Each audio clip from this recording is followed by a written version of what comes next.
नमस्कार, मैं हूं आपके साथ मयंक। आज 10 तारीख है। पिछले 12 घंटों के अंदर ईरान, अमेरिका और इजराइल से जुड़े सारे अपडेट्स मैं आपको बताऊंगा।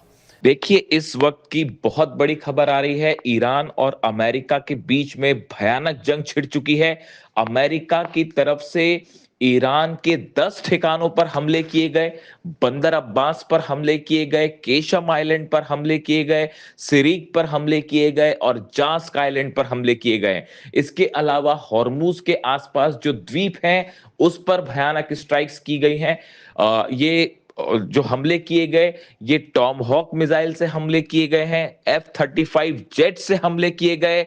और उसके बाद अब जो ताजा खबर है उसके मुताबिक ईरान ने अमेरिका के कई बेसिस पर हमले शुरू कर दिए हैं, निशाना बनाना शुरू कर दिया है। यानी बिना वक्त गवाए ईरान की तरफ से भी हमले शुरू हो चुके हैं। ईरान की सेना ने जवाब देना शुरू कर दिया है। और जो लेटेस्ट खबर है उसके मुताबिक बहरीन में अमेरिका के 5th फ्लीट को निशाना बनाया गया है और बहरीन में अमेरिका के बेस पर हमले कर दिए हैं ईरान ने।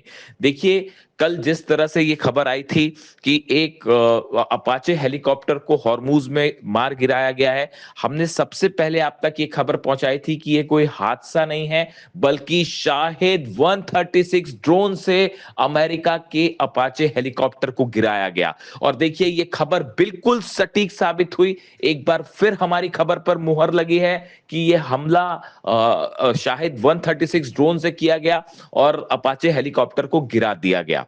इसके बाद डोनाल्ड ट्रंप की तरफ से रात को यह बयान आया कि ये हमला किया गया है ईरान की तरफ से और इसका बदला लिया जाएगा। उसके कुछ देर बाद करीब रात को 3 बजे अमेरिका ने हमले शुरू कर दिए ईरान के ऊपर। अलग अलग लोकेशंस पर ये हमले किए गए और काफी देर तक ये हमले जारी रहे। देखिए, जो खबरें आ रही हैं उसके मुताबिक अमेरिका की तरफ से ईरान के रडार सिस्टम्स को निशाना बनाया गया है। जिन आइलैंड्स पर रडार्स लगे हुए हैं वहां पर हमले किए गए। इसके अलावा जो टेलीकम्युनिकेशन सेंटर्स हैं उनको निशाना बनाया गया है।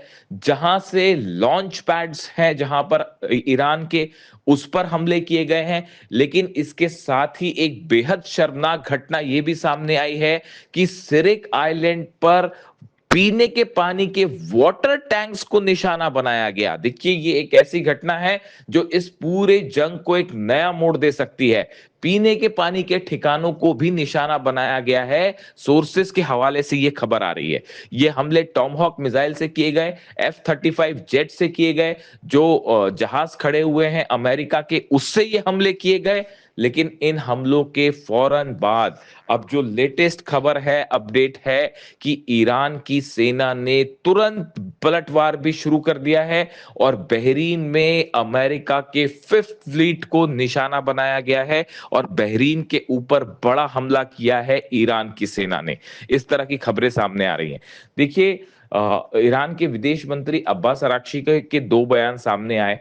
उन्होंने जब अपाचे हेलीकॉप्टर को लेकर डोनाल्ड ट्रंप ने धमकियां दी कि अमेरिका बदला लेगा, तो उसके बाद अब्बास अराक्ची साहब की तरफ से बयान आया कि ईरान नहीं चाहता कि उसकी सीमा के आसपास या सीमा के अंदर किसी भी तरह से दुश्मन देश का कोई भी एयरक्राफ्ट या मिलिट्री प्रेजेंस हो। यानी ईरान की सीमा से दुश्मन दूर चले जाएं, तभी शांति हो सकती है। इस तरह के बयान अब्बास अराक्ची साहब की तरफ से आए।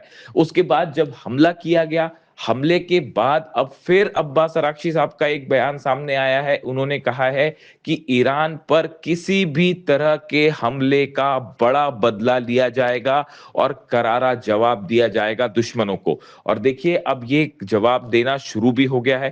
ईरान की तरफ से साफ कर दिया गया है, ईरान की सेना की तरफ से, आरजीसी की तरफ से बात साफ कर दी गई है कि अगर किसी भी तरह के हमले होते हैं ईरान के ऊपर, तो बिना वक्त गवाए उसका जवाब दिया जाएगा। इतना ही नहीं, जिस तरह से ईरान ने इजराइल को निशाना बनाया लेबनान के हमलों को लेकर, उससे यह बात साबित हो गई है कि अब ईरान की सेना एक बेहद एग्रेसिव मोड पे है और किसी भी तरह के हमले का करारा जवाब दिया जाएगा। अब यह माना जा रहा है कि ये हमले जो हुए हैं अमेरिका की तरफ से, ये एक नई जंग की शुरुआत करेंगे और ईरान की तरफ से करारा और मुंह तोड़ जवाब दिया जाएगा अमेरिका को और डोनाल्ड ट्रंप को। देखिए, बार बार ईरान की तरफ से ये बात कही जा रही है कि अमेरिका से यूरेनियम के मुद्दे पर कोई बात नहीं हो रही है, अमेरिका से न्यूक्लियर मुद्दे पर, परमाणु प्रोग्राम को लेकर कोई बात नहीं हो रही है। लेकिन बावजूद इसके डोनाल्ड ट्रंप की तरफ से बार बार दावे हो रहे हैं कि कोई डील होने वाली है, डील होने वाली है, जबकि हकीकत यह है कि ईरान किसी तरह की कोई डील नहीं कर रहा। यानी डोनाल्ड ट्रंप लगातार बार बार झूठ बोल रहे हैं, यह कहना है ईरान का। और देखिए, जिस बात को हम बार बार ये कह रहे थे कि बातचीत के बीच में धोखा हो सकता है और हमले हो सकते हैं, और फिर एक बार वही हुआ कि एक तरफ डोनाल्ड ट्रंप डील की बातें कर रहे थे, कल बयान आ रहा था कि 1 से 2 हफ्ते के अंदर डील हो जाएगी, बातचीत हो रही है, और इसी बीच एक बार फिर धोखे से हमले किए गए। यानी ईरान ईरान के साथ किसी भी तरह की बातचीत के बीच में ये हमला होना, ये एक बार फिर बताता है कि अमेरिका और डोनाल्ड ट्रंप की किसी भी बात पर विश्वास नहीं किया जा सकता, ये कहना है ईरान का। अब देखिए, जो हमले हुए हैं इससे ईरान में कितना नुकसान हुआ है, इसकी खबरें आने में थोड़ा वक्त लगेगा, लेकिन करीब 10 से ज्यादा लोकेशंस है जिनको निशाना बनाया गया है, और इसमें बड़े धमाके हुए हैं, बड़े आग के गुबार दिखाई दिए हैं, धमाकों की आवाज कई किलोमीटर तक सुनाई दी। इसके अलावा देखिए, एक बड़ी अहम खबर यह भी है जो सामने आई है कि अमेरिका की तरफ से जो हमले किए गए, इसमें ईरान के नए डिफेंस सिस्टम को निशाना बनाने की कोशिश की गई है। देखिए, पिछले कुछ समय से ये खबरें आ रही हैं कि ईरान ने अपने डिफेंस सिस्टम से अमेरिका और इजराइल को खासा मुश्किल में डाल दिया है, परेशान कर रखा है। ईरान का जो नया मिसाइल डिफेंस सिस्टम है, उसने कई अमेरिकी जेट्स को निशाना बनाया है, कई अमेरिका के और इजराइल के जो ड्रोन्स हैं उनको निशाना बनाया है। अपाचे हेलीकॉप्टर पर तो शाहिद ड्रोन से हमला किया गया। यही वजह है कि ईरान के जो डिफेंस सिस्टम है उसको निशाना बनाने की कोशिश की है अमेरिका ने, और जिस दिन लोकेशंस पर डिफेंस सिस्टम लगे थे वहां पर स्ट्राइक की गई है, जिसके बाद जो है अभी जो खबरें आ रही हैं उसके मुताबिक कई लोकेशंस पर जो है वो डिफेंस सिस्टम में धमाके हुए हैं, और ईरान की तरफ से जो है वो राहत और बचाव कार्य फिलहाल जारी है। लोगों को जो घायल हुए हैं उनको अस्पताल पहुंचाया जा रहा है। कई लोकेशंस पर जो है वो लोगों के मारे जाने की भी खबरें सामने आई हैं। अब इन हालात में सवाल ये है कि ईरान की तरफ से जो नए हमले हुए हैं अमेरिका के बेसिस पर, क्या ये हमले आगे भी जारी रहेंगे? इससे अमेरिका को और अमेरिका के बेसिस पर कितना नुकसान हुआ है, इसकी खबर आने में थोड़ा सा वक्त लगेगा। लेकिन अब सवाल एक बार फिर ये है कि क्या, देखिए, अमेरिका की तरफ से ये बयान आया है कि ये हमले अब बंद कर दिए गए हैं, ऐसा अमेरिका का कहना है। लेकिन ईरान का कहना ये है कि जो भी हमले हुए हैं उनका करारा जवाब दिया जाएगा, जिसके बाद ये माना जा रहा है कि आने वाले चंद दिनों में ये जंग और आगे बढ़ सकती है, और ये एक लिमिटेड स्ट्राइक नहीं रहेगी। देखिए, ईरान की तरफ से बात कह दी गई है कि जो इस तरह की घटनाएं हो रही हैं कि अमेरिका की तरफ से हमले किए जाते हैं और उसको लिमिटेड स्ट्राइक बता दिया जाता है, लेकिन अब ऐसा इस बात को स्वीकार नहीं किया जाएगा। किसी भी तरह से ईरान पर हमला होगा उसको एक जंग की शुरुआत माना जाएगा और निर्णायक कार्रवाई की जाएगी।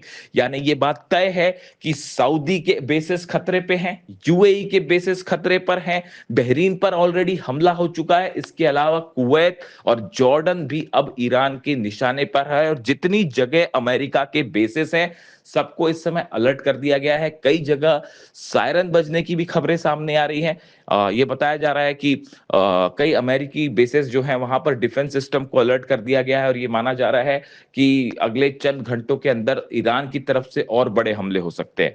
थर्ड पैट्रियट सिस्टम को एक्टिवेट कर दिया गया है। इसी के साथ ही इजराइल में भी अलर्ट जारी कर दिया गया है, और ऐसा माना जा रहा है कि इजराइल के ऊपर भी ईरान की तरफ से बड़ी कार्रवाई हो सकती है और हमले किए जा सकते हैं। लेकिन यानी फिलहाल हालात ये है कि पूरा मिडिल ईस्ट एक बार फिर सुलग रहा है, और हॉर्मूज से लेकर पूरे मिडिल ईस्ट में एक नई जंग का आगाज होता दिखाई दे रहा है। अगले चंद घंटे बेहद अहम है, जो ये तय कर देंगे कि आने वाले दिनों में मिडिल ईस्ट क्या एक नई जंग की तरफ आगे बढ़ रहा है। इन पूरे हालात पर हमारी नजर है, और जैसे ही कोई भी नया अपडेट आता है आप तक फौरन पहुंचाएंगे।